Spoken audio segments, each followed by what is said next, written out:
Welcome back for part 2 of the Monte. Getting her ready to fire her up. Waiting on the boy. He's going to bring us some fuel and a battery. And we're going to push her out of the garage, and he's going to get it cleaned up after we get the break-in done.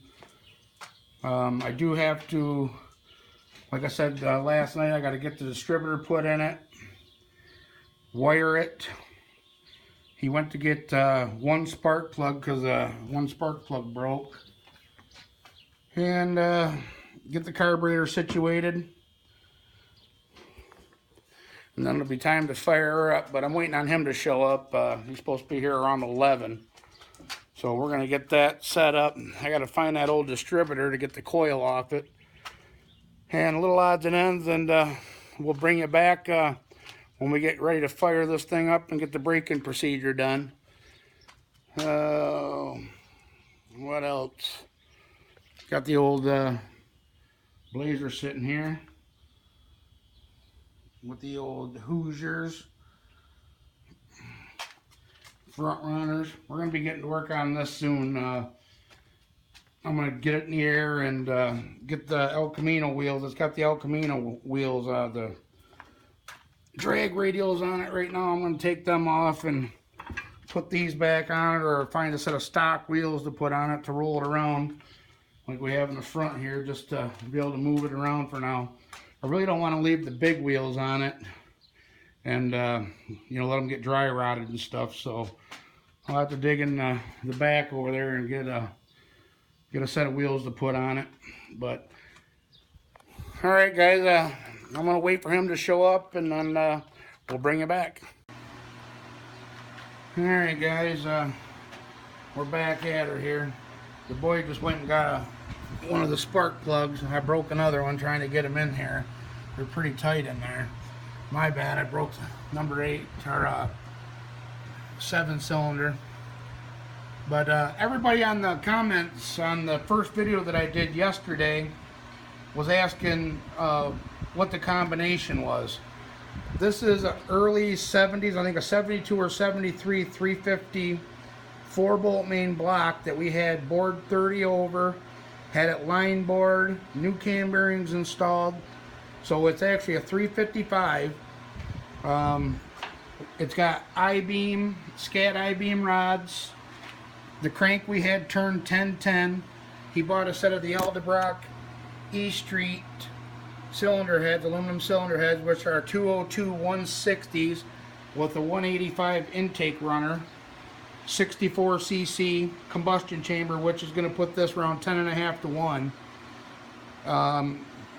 It's got a Holley strip denominator single plate intake, which the intake is a little much for his combination. He's got a 282 488 comp cam in it, hydraulic flat tap it, which we're going to be switching it over to solid roller probably over the winter. So it'll work fine for what it is now. It's got comp roller rockers on it, comp push rods. The transmission is a 350 turbo that Tony rebuilt brand new. It's got red line clutches in it. His tricks in it to make it shift real good. It's got a 3500 Hughes billet converter in it. And the rear end that's going in it is an 8.5 inch 8.5 ring gear out of a Grand National. It's got 390 gears, 4-wheel disc brake setup, aftermarket axles. Let me see if I can come over here and show you, which we are going to be putting. The drive shaft is an aftermarket drive shaft that we're going to be putting in it with the heavy duty U-joints, 1310s or 1320, whatever, 1330. It's got the Spicer, I don't know if you guys can see that, but it's got the Spicer yokes on it. We got a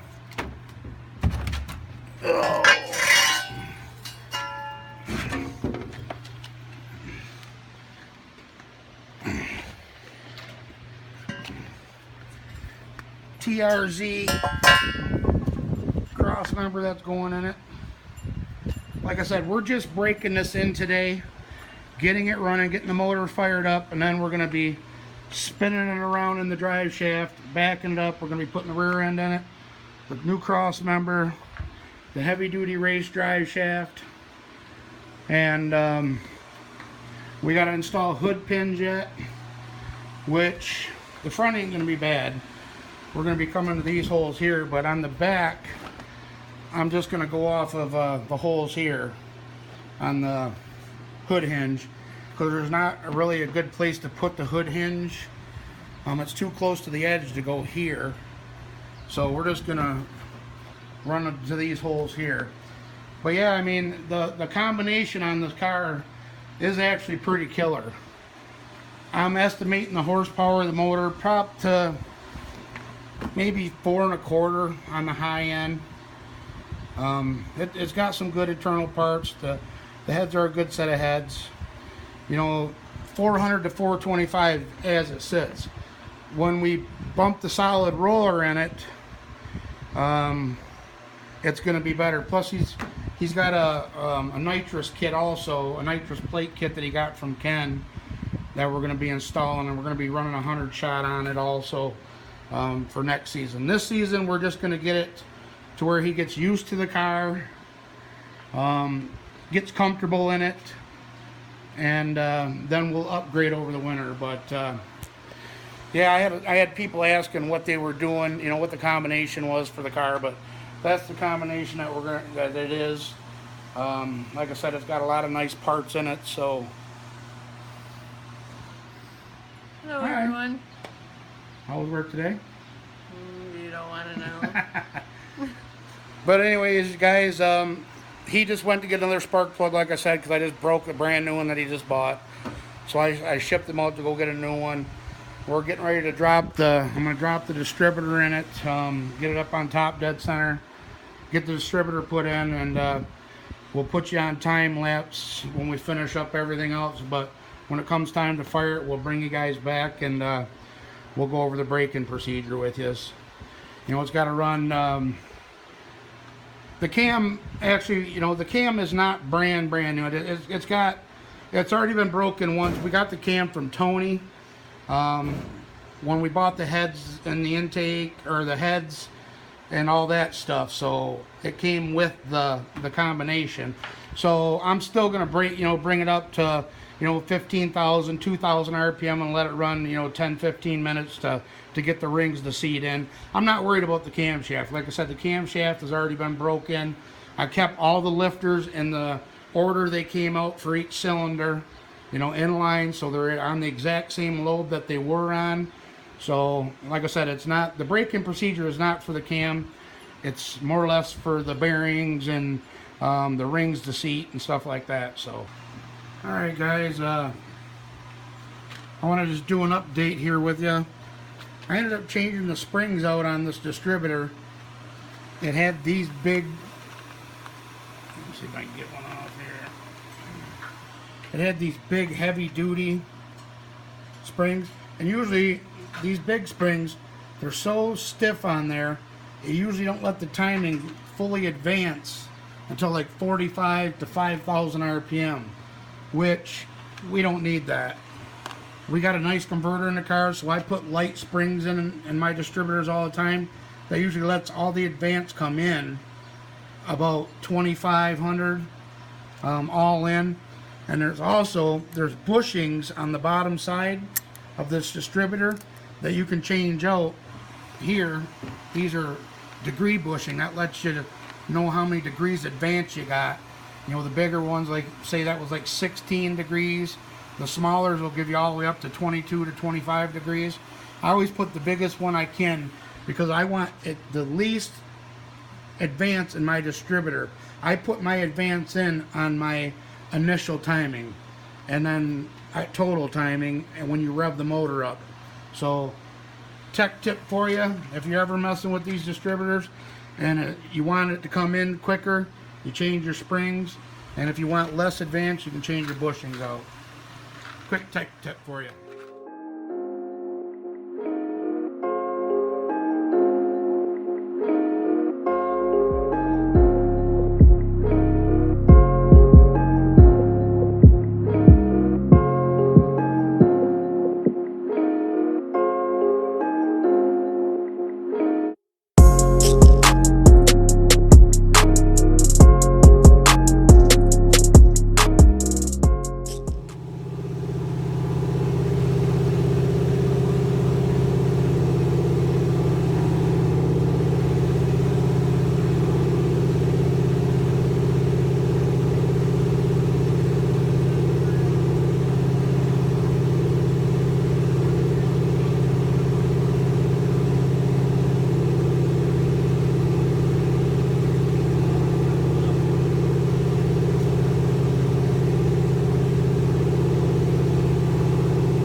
timing's right.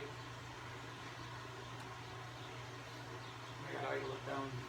Did you want one too? Bump that key. Let's see how we're at in timing. I need to get the timing light on it too.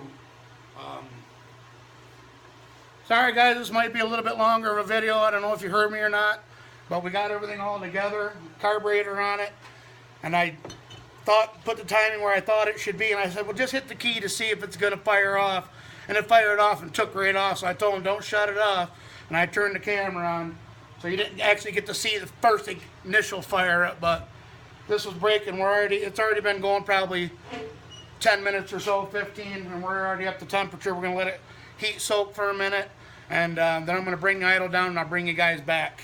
Well guys, braking period went awesome. The boy just left. We bring it up to temperature. Holds killer oil pressure, like almost 90 pounds when it was cold.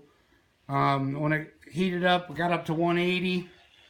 It dropped to about 75 pounds oil pressure at an idle. I gotta hook the vacuum up to the transmission, bring it up to the carburetor.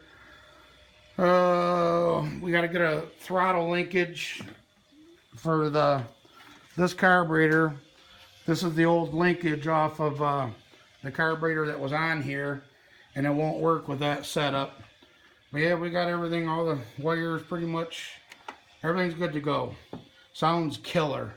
Like I said, we broke it in for 15 minutes, shut it down, it heat soaked. He had to go pick up the missus and the baby. So I told him just come back tomorrow. I'm pretty sure we've been out here since early this morning. But like I said, the break-in went perfect. Sounds killer, revs nice. It's going to be a beast. So tomorrow we're going to do a part 3 video. We're going to bring you guys back. We're going to bring it down to an idle, let you guys hear it. We're going to take it for a little test drive down the road, see how the trannies work, and then we're going to back it in and we're going to start getting the rear end done up. And then, like I said before, we're going to get his race drive shaft in it. The other cross member is TRZ cross member. And we're going to start on the rear end. But I also helped him wire in the tack and all the wiring.